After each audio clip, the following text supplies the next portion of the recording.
People always said, you should move to Los Angeles. And I said, no, I don't like Los Angeles. I hate New York. I don't like any of those places. I was born in Canada, and I'm here to stay here, and that's it. Canada lost a great actor on September 1st. Greene was one of the most recognizable actors I remember growing up, both on TV and film. From Dances with Wolves, to his appearances on Northern Exposure, to The Green Mile and Die Hard with a Vengeance, and most recently his appearances on The Last of Us and Marvel's Echo. He built an incredible career while staying true to his Canadian roots. In my opinion, he was one of Canada's most underrated actors. Thank you, Graham, for making us Canadians proud of your work, and may you rest in peace. Now for today's video, I got a couple things to show you. One was sent to us by our viewers, and the other highlights the stark contrast we're seeing in tourism south of the border. We'll also take a peek across the fence to see the chaos going on with our neighbors. Today's backdrop was sent to us by Bryce, one of our viewers who snapped this photo of the Alberta Legislature building. Thank you for sending this in, Bryce. All right, let's get into the first report out of Victoria, British Columbia. It's Labor Day weekend, and the capital city's inner harbor is bustling with horse-drawn carriages, photo ops, and Made in Canada shopping. Did you feel any hesitation coming to visit Canada this year? No. I'm just here for the weekend to get away from the American bureaucracy, if you will. I love Canada, and there's a lot of things going on in the U.S. that I don't agree with, so. Tourism is on a steady incline, and the trade war may be to thank for it. Now this report's coming out of Czech News on Vancouver Island. And I have to say, I'm surprised they only mentioned tariffs as the reason. For those of you watching my channel for the first time, let me fill you in on what this report is missing. Tourism is climbing in Canada because Canadians don't want to visit the US anymore. Not after the 51st state rhetoric, the constant disrespect, and the reality of 77 million MAGA supporters. We're also seeing more people choose domestic travel instead. Canadians want to spend their money at home and not cross the border.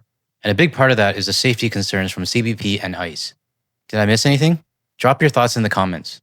Now I know the haters are going to say I keep repeating myself in every video, and that none of this is new. But if news outlets both sides of the border keep ignoring the real reason that Canadians are upset, then I'm going to keep calling them out, over and over and over, until our voices are heard.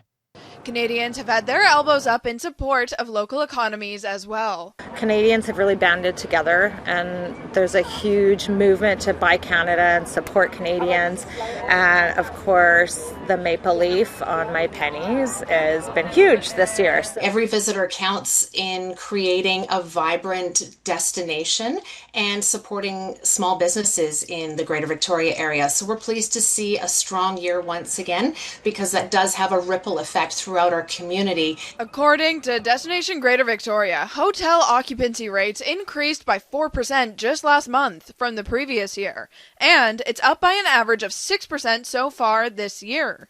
The average daily rate for stays have also gone up. Last month, prices grew by $37 and roughly $19 so far this year compared to last. I think it was expected that the room rates would go up, and compared to the US, these increases aren't that bad. Now, the occupancy rate might look small, 4.3% in July and 6% for 2025. But that's still revenue for Victoria that normally would have gone to the US. Those small percentages do add up in a positive way here.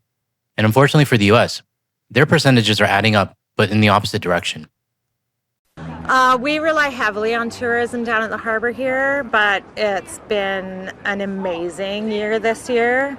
So many Canadian tourists that we don't usually see, and then still tons of Americans and Europeans. Good news for local business, but many are still managing the hardships of the U.S. tariffs that are still in effect. So I've just stopped or paused shipping to the U.S. A lot of Canadian small businesses have done the same just because it's new territory. It's really made it difficult to continue a relationship with the U.S. Some improvements to Canadian-U.S. relations are on the horizon. Prime Minister Mark Carney announced earlier this week that Canada will be dropping some counter-tariffs on U.S. goods by September 1st.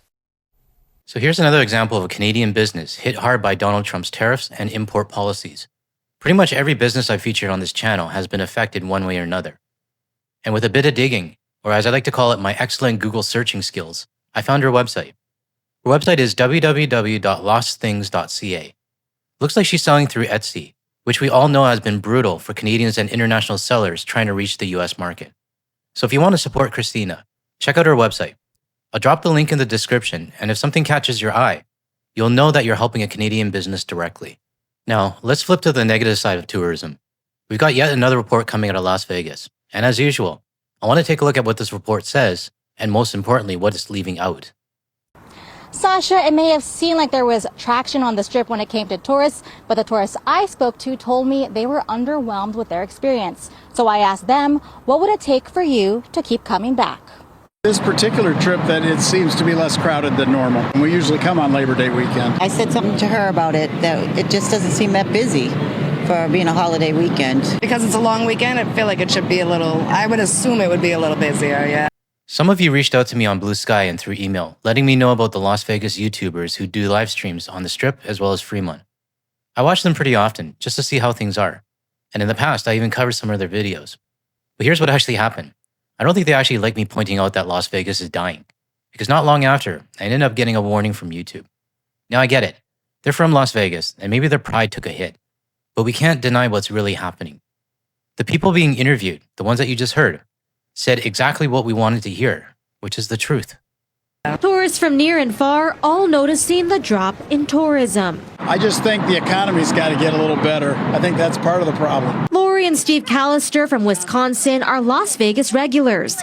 They come multiple times a year and are loyal to the MGM, one of the hotel properties offering incentives to tourists, such as discounts to veterans or rewards that can be used at their holiday gift shop. I think it's something that they probably have to do. I mean, you need to keep the numbers up. You've got a lot of competition here among hotels. Other hotels also offering incentives, like Caesar Properties, offering 20% off to those who book before November 3rd, or even discounting experiences, like the High Roller or Eiffel Tower for their guests.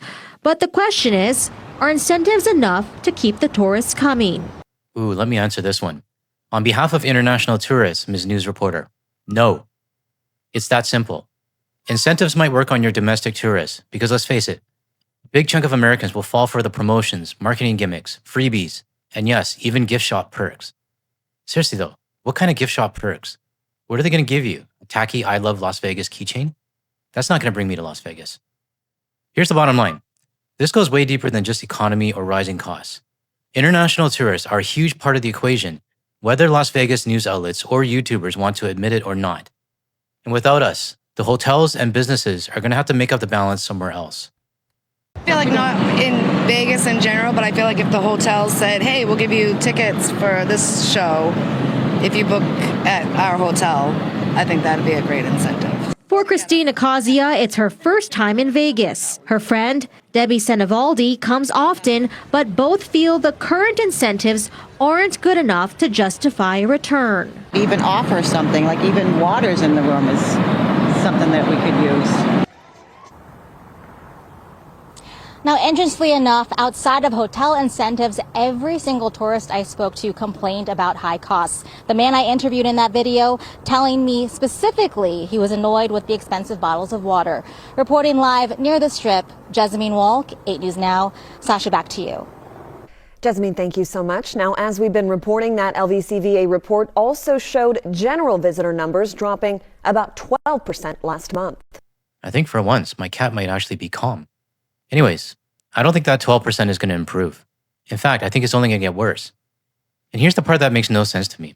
If the CEOs of MGM and Caesars Entertainment are openly admitting that Canadians play a huge role in Las Vegas tourism, then why aren't the Las Vegas media and YouTubers talking about it? Let's take a look at these screenshots. The MGM CEO flat out said, never mind. I think my cat actually heard me. The MGM CEO flat out said that these visits from Canadians, especially hockey fans, are down. He knows the numbers are falling. And here, the CEO of Caesars Entertainment admitted that fewer rooms are being filled, and Canadians are a significant piece of that puzzle. Yet reporters and YouTubers keep spinning it. You keep blaming the economy or rising prices. Now, I'm not doubting that those two are part of it, which they are, but just report the whole truth. At the end of the day, I actually have more respect for the CEOs of Caesars and MGM for at least admitting the truth than I do for any Las Vegas news outlet or streamer still pushing excuses. But hey, Las Vegas, believe what you want, and you do you. Now for this last segment, I'd like to take a peek over the fence at our neighbors and see what kind of chaos they're dealing with lately. Maybe I should give this segment a name. Any ideas? Drop your ideas in the comments. Now, I have a few things to share. A report on the rising cost of living, thanks to the ridiculous tariffs, an interesting video showing the American pride possibly sliding down, and to top it off, a heartwarming little MAGA FAFO moment. Let's take a look. The tariff must have really hit the coffee industry because I'm telling you right now, the prices that I'm seeing right here in my grocery store is absolutely insane. Check this out. So you mean to tell me that now Starbucks is $15.29? I could swear I only paid like $10 or $11 or even less. But it's not only that, it's all these other coffees that were originally before $8.99. This one is $7.99. The Dunkin' Donuts, that's the sale. Ugh, do not like Dunkin'. But everything else, $17, $14. The price has definitely gone up for all the coffees. Now there's a buy one, get one free on this coffee. Oh, but let me look at the coffee pods to see how much that has gone up. Yep, they're like at $12. Just a 12 pack of coffee pods are $12.69. It's absolutely insane. The tariffs affect us, I guess, guys. And you know what? I need my coffee. I'm gonna spend $15.29. Oh boy. Interesting. I thought other countries were the one paying the tariffs. Now, this isn't aimed at Diva D25. She actually makes really solid content and does a great job pointing these things out. But I really wonder, how many of these megadorks actually still believe the nonsense that the other countries are paying the tariffs, even while their own grocery bills are still going up? All right, let's move on to the next one.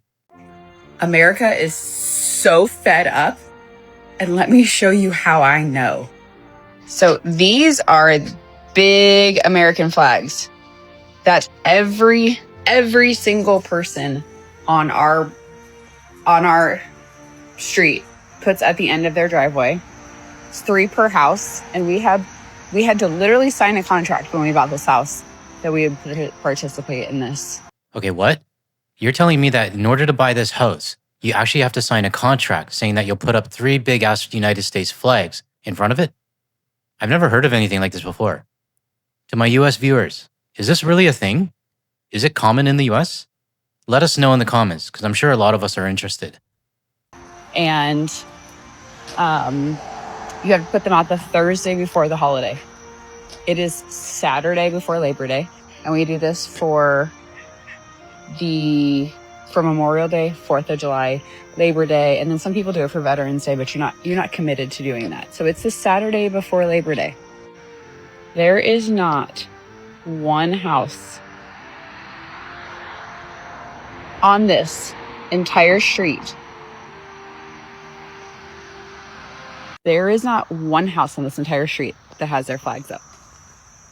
It's not a coincidence. It's not a coincidence. I haven't even thought to put our flags up because we're not the land of the free. We're not the land of the brave. We've lost all of our rights, or are currently losing all of our rights if we haven't lost them yet. So this isn't by accident. This is, yeah, it's not by accident. I'm actually really happy to see this one. It shows that the US citizens are finally starting to take a stand against their fascist government, even if that stand is something as simple as refusing to put up a United States flag. To me, it shows the neighborhood understands that what's happening to their country is wrong. So well done to the people on the street and those that live there. Now for this last one, it might actually make you do the Antonio Banderas meme, because it's a MAGA supporter finally getting what he deserves. This Republican husband in Missouri is finding out the hard way. James Brown is a Navy veteran in Missouri. He voted for Trump, thinking he was supporting tough immigration enforcement going after criminals. But not people like his wife. His wife, Donna Hughes Brown, has been a legal permanent resident for over 37 years. She immigrated from England when she was 11, raised 4 kids here, has 5 grandkids, and regularly volunteers in her community, running food pantries, helping single moms, and she even helps organize hurricane relief drives. But none of that mattered. She was detained by federal agents at O'Hare Airport after a vacation in Ireland, all because of a misdemeanor in 2015. She was held for 5 days in Chicago, then transferred to a Kentucky detention center. Her bond hearing was delayed, and when it finally happened, DHS lawyers said the new laws meant that the judge couldn't release her. She was denied bond again on August 26th. Now she has no future court date. If deported, she's banned from returning for 10 years. And of course, James now says that he regrets his Trump vote 100%. James is probably thinking, well, I didn't think it was going to be my wife getting deported. What the heck? James says the administration isn't targeting the worst first. We've been telling you guys that since the beginning, but you don't listen. Trump made it more than clear that lawful immigrants with minor infractions were fair game. James must really hate his wife to vote for the guy that's kicking his wife out of the country. And now that James is getting what he voted for, his wife has to pay the price. In my opinion, James would still be a Trump-supporting MAGA if his wife hadn't been detained. We all know this, and that's why I don't have any sympathy for these MAGA supporters when they learn the hard way. So why do I keep looking over the fence at our neighbors? It's not just because I enjoy it. Well, maybe a small part of me does. It's because we need to keep an eye on the climate in the US. Not only for awareness, but because at any moment, what could happen here could spill over the border and start to affect us directly. If you found this video helpful, hit the like and subscribe button to help get this message out to more people. And also share it with your friends as well. And if you're still here and you still want to see more of my videos, check out the other ones that are showing on your screen now. Thanks for watching, and I'll see you in the next one.